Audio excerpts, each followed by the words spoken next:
Alam nyo guys, I am a Catholic believer for the information of everybody. Pero pagdating sa mga ganitong klaseng discussion, hindi ako nagiging selective sa pakikinig. Kasi kung alam naman natin sa ating paniniwala na ito ay tama, bakit tayo magiging selective sa paniniwala ng ganitong klaseng mga content na nagdi-discuss ng katotohanan? So, isi-share ko ito kasi mas lalong na nakaka-alarm itong ating itong napanood ko kay CJ. So, CJ, Pastor CJ, hihiram kami ng ng iyong video kasi para po ito sa pangkalahatan na mga hindi pa nangungulek ng yung may balak pa lang mangulek. Actually, meron akong napanood dito din na discussion. Isang pari, parang Kapampangan siya o Ilocano. Ganito rin na klaseng pag-explain. Merong mga may mga terminologies na same na ginagamit ni Pastor CJ at saka yung pari. Sa susunod i-share natin yan dito. So panuorin po natin ito. Pagtsagaan natin manood dahil para po to sa atin, para sa ating kaligtasan. Diba sinabi ko na sa inyo na wag niyong tatangkilikin ang laruan na Labubo Dolls? Ngayon lumabas na yung katotohanan na talagang ang Labubo Dolls na ito ay sa demonyo talaga.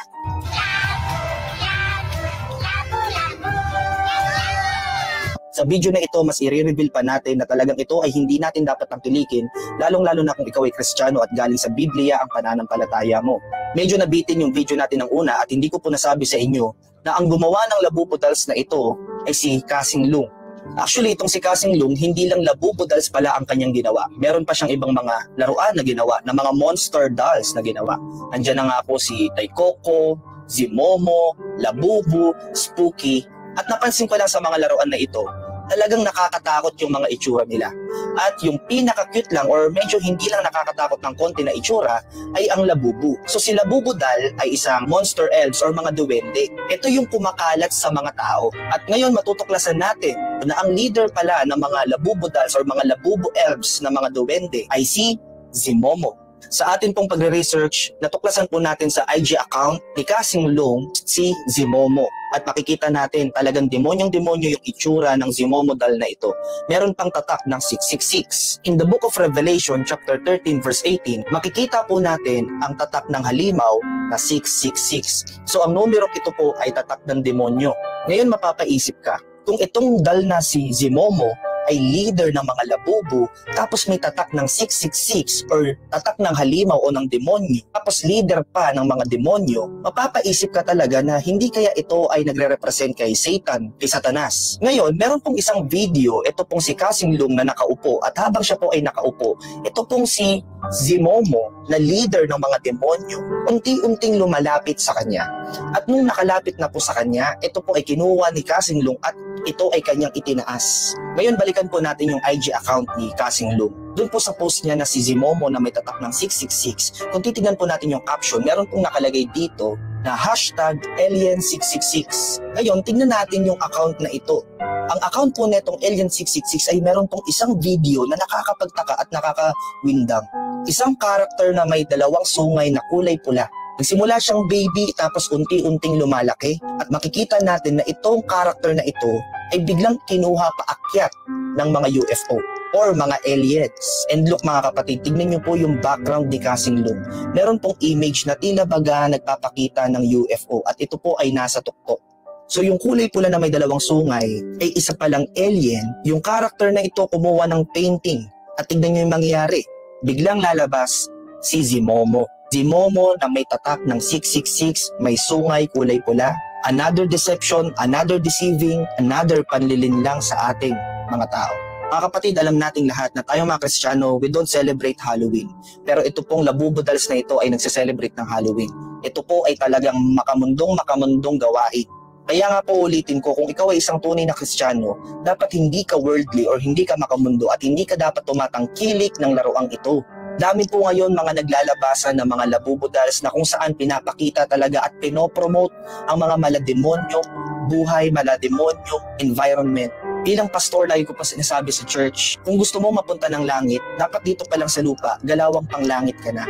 Mahirap naman kasi na gusto nating mapunta ng langit pero yung ginagalawan natin dito sa mundo, tayo na baga papuntang impyerno. Gusto ko pong iwanan sa inyo ang Bible verse na ito na kung saan isang paalala sa atin ng Diyos. Sabi po ng Biblia sa Roma chapter 12 verse 1 to 2, "Kaya nga mga kapatid, nakikiusap ako sa inyo, alang-alang sa maraming pagkakataong ikinaawaan tayo ng Diyos. Ibigay ninyo sa Kanya ang inyong mga sarili bilang mga handog na buhay, banal at kalugod-lugod sa Kanya. Huwag ninyong tularan ang mga pag-uugali ng mga tao sa mundong ito. Hayaan ninyong baguhin kayo ng Diyos sa pamamagitan ng pagbabago ng inyong mga isip para malaman ninyo ang kalooban ng Diyos, kung ano ang mabuti, ganap at kalugod-lugod sa Kanyang paningin." Nakakabilib tong pastor na to kasi ang bata-bata pa pero napaka-smart niya sa kanyang pagpresenta kanyang mga research.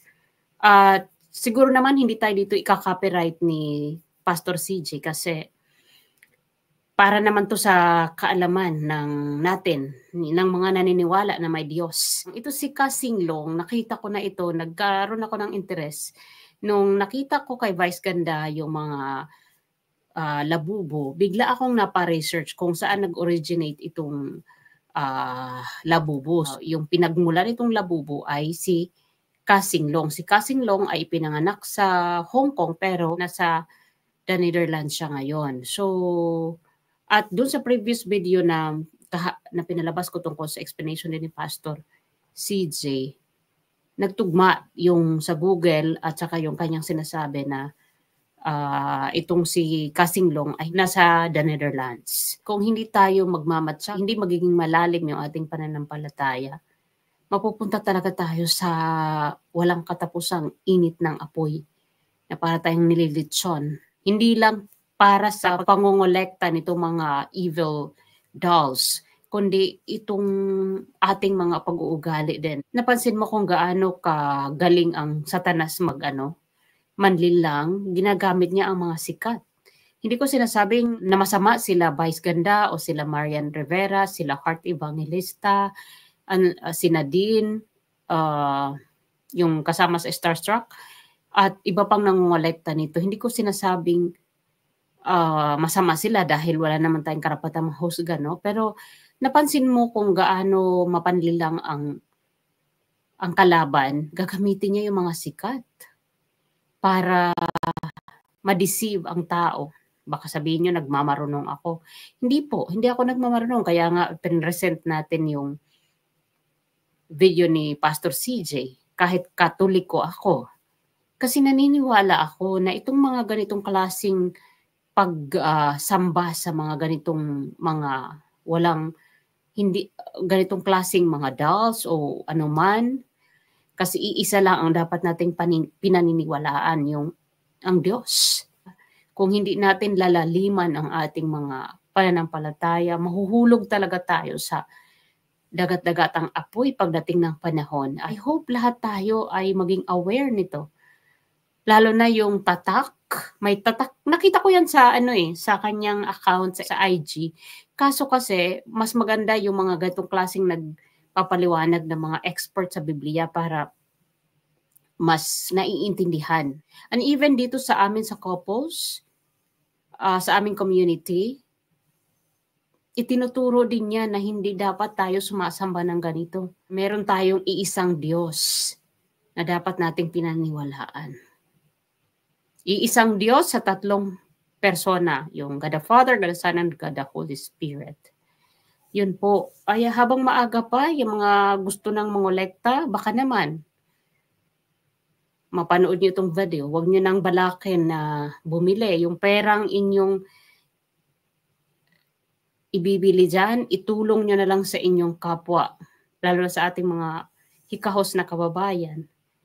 Mas may check pa tayo sa langit kapag in-spend natin yung ating mga pera sa pagtulong sa mga street dwellers, sa mga homeless, at sa mga nakakaranas ng giyera, mga biktima ng kalamidad at iba pa. So I hope ma-share ninyo itong video na to dahil maraming malilinlang na kabataan kapag hindi nila ito napanood. So maraming salamat po and I'll see you again on our next video. Bye for now.